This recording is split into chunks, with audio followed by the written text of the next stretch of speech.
Dr. Janet E. Stout is the Director of Special Pathogens Laboratory and an Associate Professor at the University of Pittsburgh Swanson School of Engineering and Department of Civil and Environmental Engineering, and she will be our next presenter.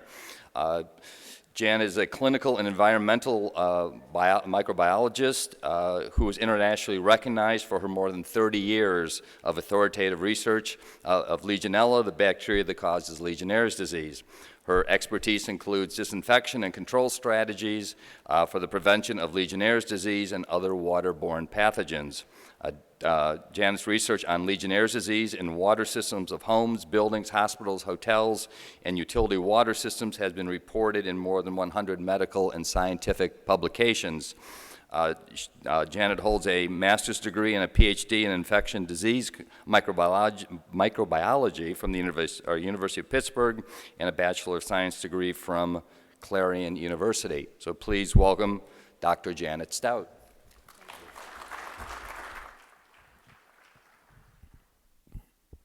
Thank you very much for that warm welcome. I'm very pleased to be here today. So I want to thank the World Plumbing Council and the International Association of Plumbing and Mechanical Officials, not only for the opportunity to speak, but for two new acronyms in my list of acronyms that I have. So I want to share with you my perspective. I'm probably one of two microbiologists. I know there's one other in the audience. And we've talked a lot about the water-energy nexus. And because I'm trained in public health microbiology and infectious diseases, my perspective is the water-human nexus. And when we talk about water reuse, I sort of bring a little bit of a different perspective to the conversation. So I wanted to share a little bit of my perspective with you. So starting with our thirsty world, we've been talking today about water as a premium, and this is one of kind of a familiar graphic I think you've seen. But when I took a look at this, I was like, wow, that's a lot of water. And what this pie graph shows you is numbers from studying hospitals and their water consumption. And the volume is up to 67 million gallons a year. And as you can see, a lot of that water is going for utilities and sanitary supply. So it's a very expensive proposition. And that's why we're all here today, is to talk about how to make that a positive association. So don't waste it, reuse it. And this was an interesting sort of number here from a publication back in 2002 that said that up to 7% of our drinking water production could come from water reuse. So that's a significant percentage. Well, as I started to delve into this, I learned more and more about how to talk about water. And I come from Pennsylvania, and on the western side of the state, in Pittsburgh, we talk about water. But the speaker coming after me is from the Philadelphia area, and they talk about water. So we're going to talk about water reused, water recycled, and reclaimed. And as I learned more and more about this topic, I learned that they aren't all the same. So reused water is treatment of water, or reclamation, and then subsequent use of it. And then recycled water is previously used water, whether you treat it or not. So that's the proper terminology for recycled, as I understand it.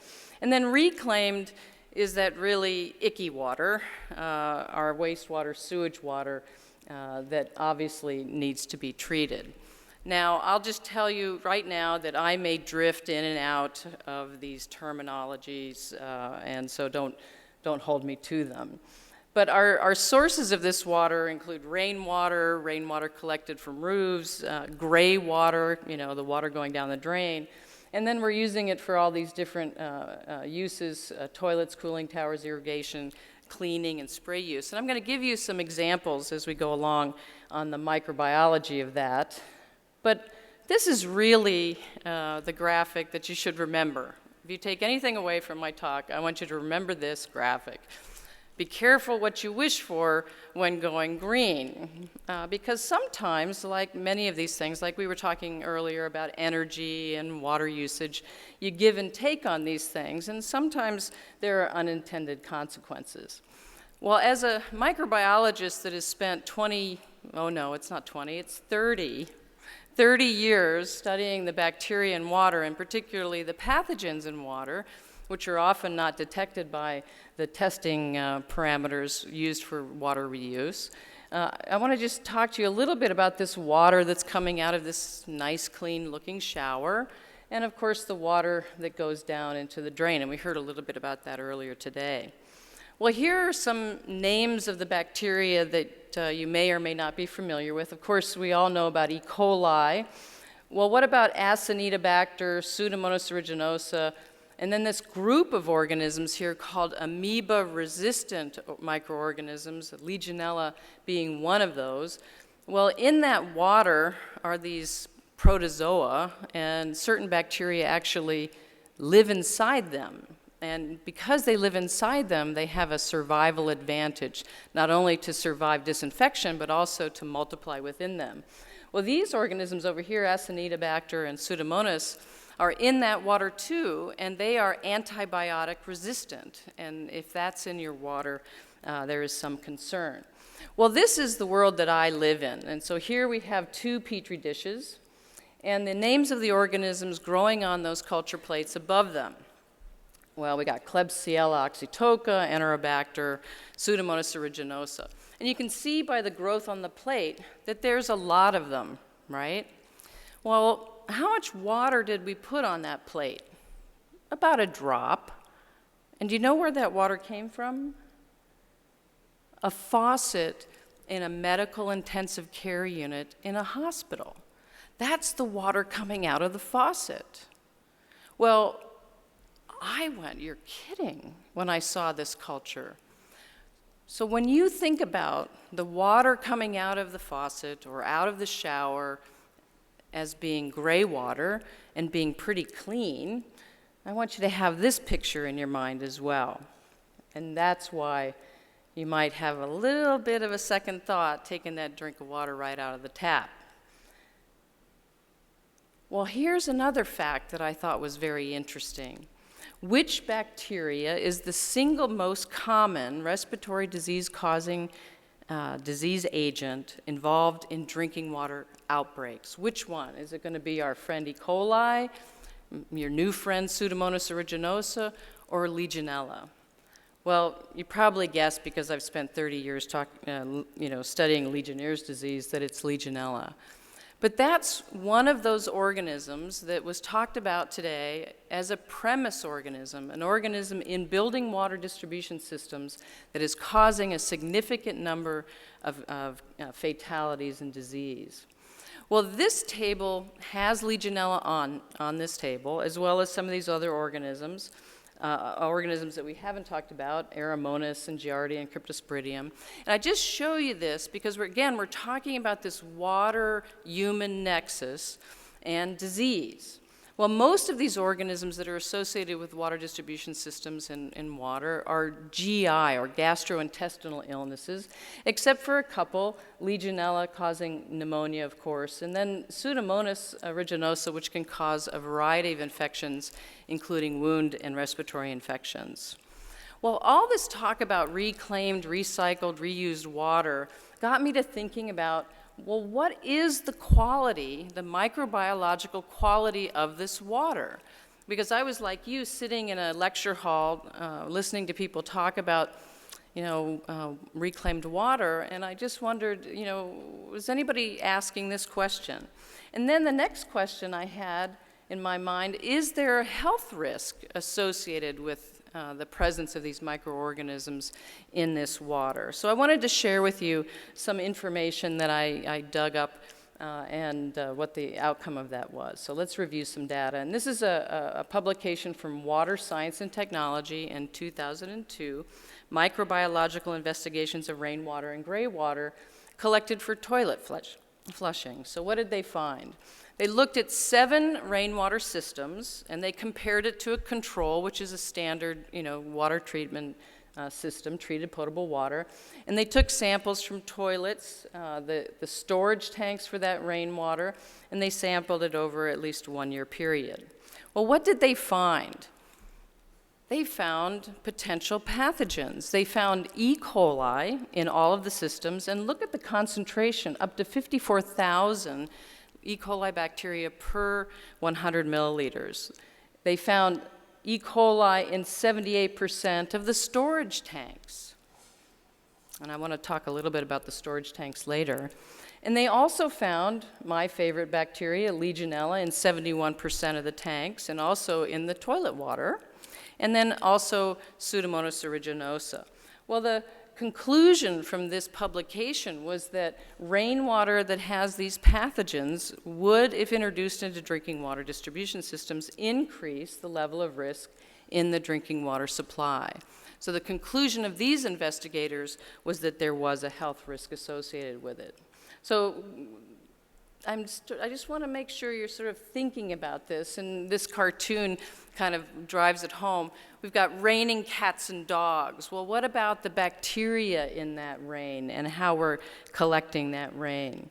Well, this is a typical figure of a rainwater harvesting system, and this comes from a publication also in Water Science and Technology in 2009. So you can see the water's collected in 2 places, on the roof and on the terrace, and that water goes down here and is stored. And my understanding in talking to people that are doing water reuse and recycling is that it's not unusual to store this water. And I was actually surprised at the volumes of water stored. 2,500 gallons, 20,000 gallons. That some of these storage facilities are holding very large volumes of water. And sometimes that storage is in the ground, and sometimes it's on the roof. Well, that prompts me to think, is that a storage tank or an incubator? Because that water warms up. And what do you think the bacteria in that water are doing when it warms up? They're multiplying. So I want you to think about that. And this table shows some data from the Water Reuse Foundation that I thought was very interesting. I highlighted the column for the water in the storage tank. And you can see that for 2 potential pathogens, Mycobacteria species and Legionella species, if you compare the effluent with the storage, it's 5 or 10 times higher for these potential pathogens in the stored water. This is a very important thing to think about, and actually in this document from the Water Reuse Foundation, they talk about a need for water treatment before that water goes into storage to prevent multiplication from occurring. Well, I found this article especially interesting because it talks about Legionnaires' disease, and this is untreated roof-collected rainwater and Legionnaires' disease, and this is in Australia. And in this particular case, there was a fatal case of Legionnaires' disease associated with households that were getting their drinking water from roof-collected rainwater systems. Now, look at the number here on the last bullet. Legionella pneumophila serogroup 1, which is the primary disease-causing agent, was recovered from the water tank, shower, kitchen tap, up to over 100,000 Legionella bacteria per liter. A very high concentration. Well, this water was not only in the taps of the households, but it was also being used at a nearby marina where they were using this water with a water blaster. So not only were they blasting Legionella in the community, but they also had it in their drinking water. And the conclusion from this publication was that roof-collected rainwater systems do provide a suitable reservoir for survival and multiplication of Legionella, and probably caused this case of fatal Legionnaires' disease. The only question was not did this individual have Legionnaires' disease and die from it, but was the source the drinking water, the rainwater collected drinking water in the household, or was it that water blaster aerosolizing that water? Well, another example is the Millennium Dome in London, and there was a publication in, let's see here, 2004, about the microbiological quality of the water in the Millennium Dome, which was a recycling facility, and here's the data from there. They used greywater, rainwater, and groundwater. They were collected and reclaimed for toilet flushing. The gray water was used in the wash basins inside the dome, and there were various methods of water treatment used in this study. For the gray water, it was biological aerated filtration. The rainwater off the roof was natural reed beds, and you see that a lot as sort of a green technology. And then the groundwater was treated using peroxide and granular activated charcoal. And then finally, there was mixed feed to ultrafiltration and reverse osmosis membranes, then finally treated with chlorine. So what was the data from that study? The raw gray water, again, had over 100,000 colony-forming units of total coliforms.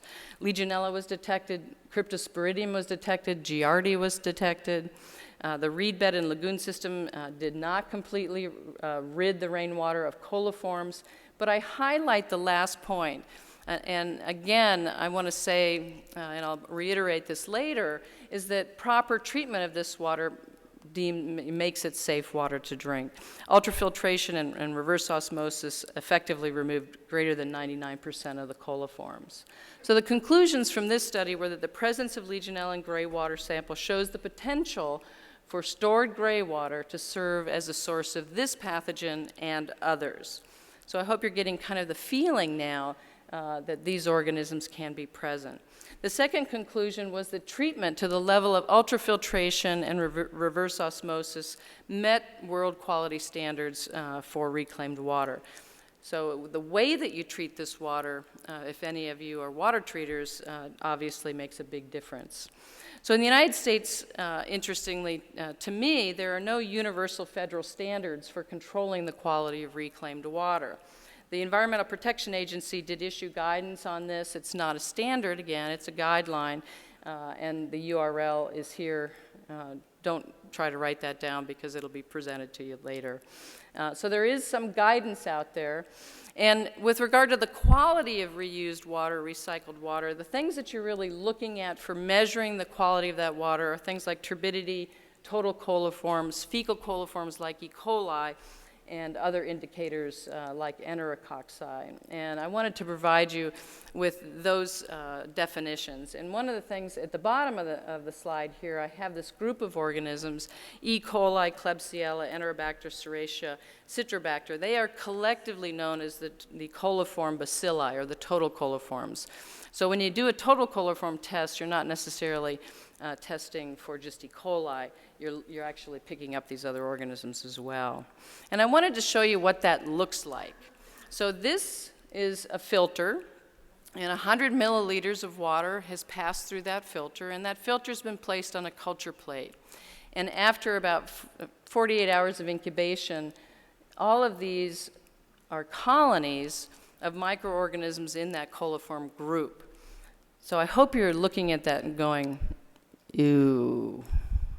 And when I look at that, I say two things. If it's not treated water, there's a health risk. If it's treated water, there's a treatment failure. Well, what about the drinking standards that we have out there? Those standards were originally developed not for reclaimed or reused water, but for treated water. And they may not be adequate for evaluating the health risks associated with that water because they're really looking at coliform bacteria, right?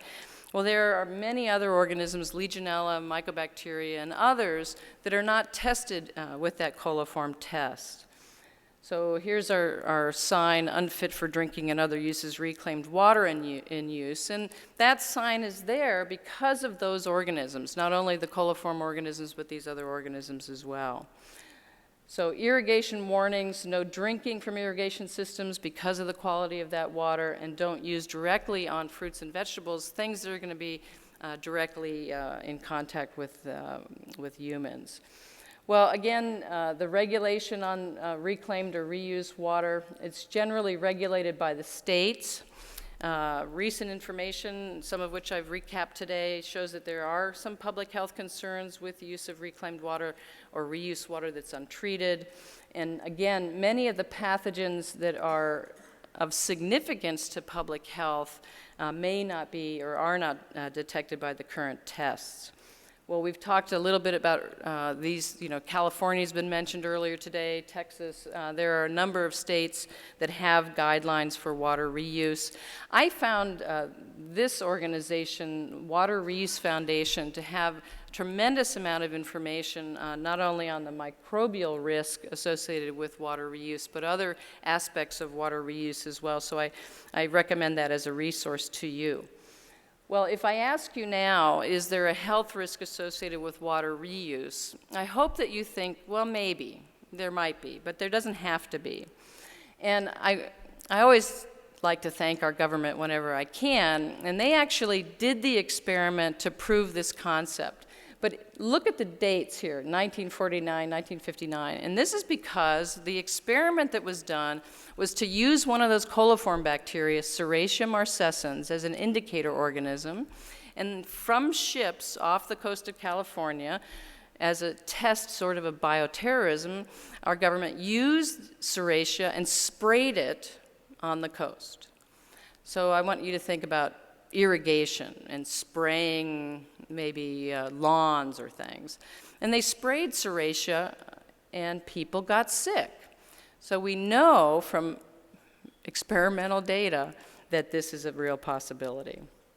Okay, so those are the publications that are referenced for that citation going back to 1969 and 1979. Well, I'm not the party pooper, okay? We can properly manage and treat reused, recycled, reclaimed water. So I partnered with one of my water treatment colleagues from the Association of Water Technologies, and I said, send me some of your rainwater collection and gray water.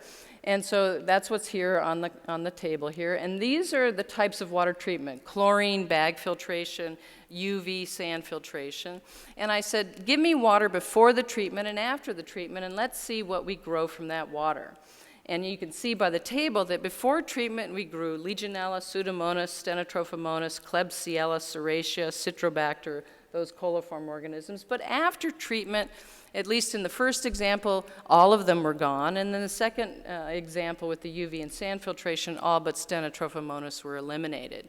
And so you can do proper water treatment of this water to render it safe from a public health perspective. And these are just the elements that are commonsensical elements of that type of a water treatment program. So proper design, periodic testing of that water.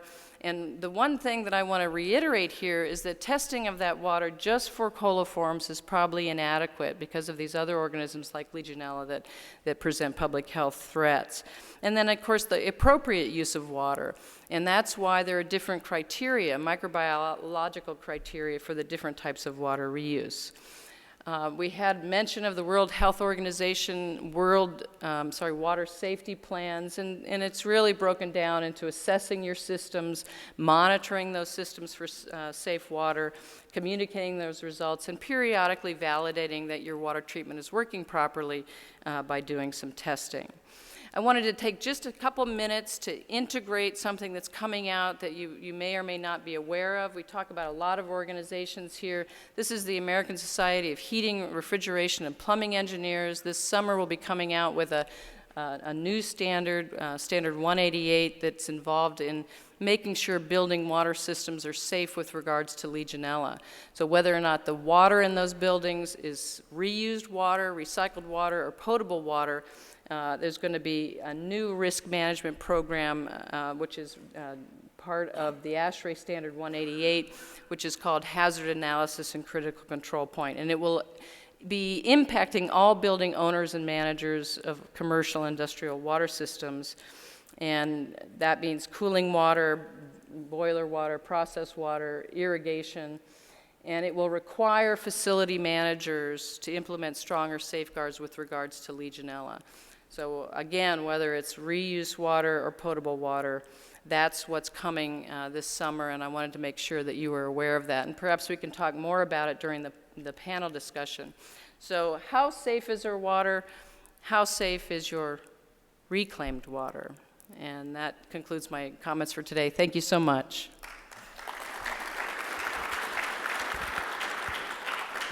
Since Janet got a little bit of a late start, we probably have time for one or two questions. I thought it was a very eye-opening presentation, to say the least.